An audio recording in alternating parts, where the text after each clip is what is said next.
President Bush was in New Orleans this week. He met there with Mexican President Felipe Calderon and Canadian Prime Minister Stephen Harper. Those three leaders vigorously and some might say vacuously defended NAFTA. President Bush even claimed NAFTA created a new era of prosperity along our border with Mexico.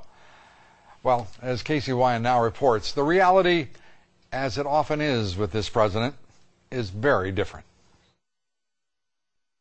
Don't mess with NAFTA, proclaimed the leaders of the United States, Canada, and Mexico at their summit in New Orleans this week. They claim the 14-year-old North American Free Trade Agreement has benefited all three North American nations. President Bush even said NAFTA is responsible for an economic boom along the border. I wish people could remember what the border looked like between Texas and Mexico before NAFTA. I mean, it was poor, really poor, on both sides of the border. If you go down there today, there's prosperity on both sides of the border, and that's in our nation's interests. Post-NAFTA, personal income in counties along the border has grown slightly faster than income in other counties in the same states. But overall, the region remains impoverished. According to the advocacy group Border Counties Coalition, 22 of the 24 U.S. border counties have unemployment rates that are double the national average.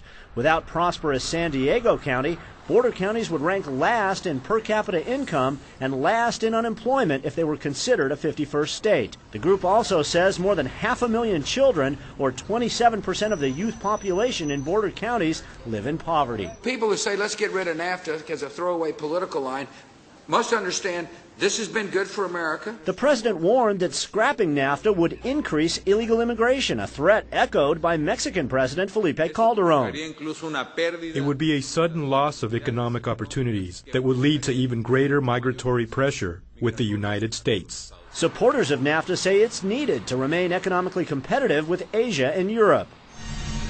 But opponents point to the rapid increase in illegal immigration in the years following NAFTA, plus the loss of 4 million manufacturing jobs in the United States during the past decade as clear evidence that NAFTA is not working for U.S. workers. Lou? Absolutely not. I suppose that's a little embarrassing. I shouldn't say that. It wouldn't be embarrassing to this White House to see that statistic that those border counties would represent the 51st, as the 51st state would be the poorest state in the Union. I mean, how can this administration, this White House, isn't there anyone in this administration who has the intellectual integrity to meet, at least approach the level of their ideological fervor?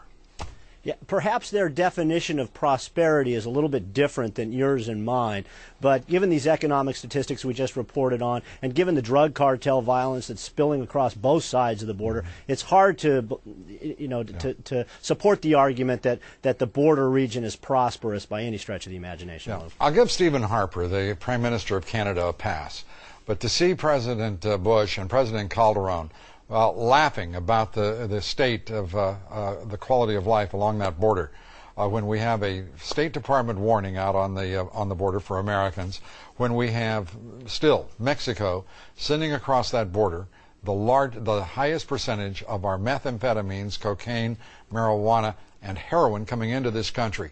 That is an ugly and disgusting attitude on the part of those two leaders. Thank you very much for straightening the record out, Casey, as we will continue to try to do with this administration, no matter what. Absolutely. Casey Wyan, thank you.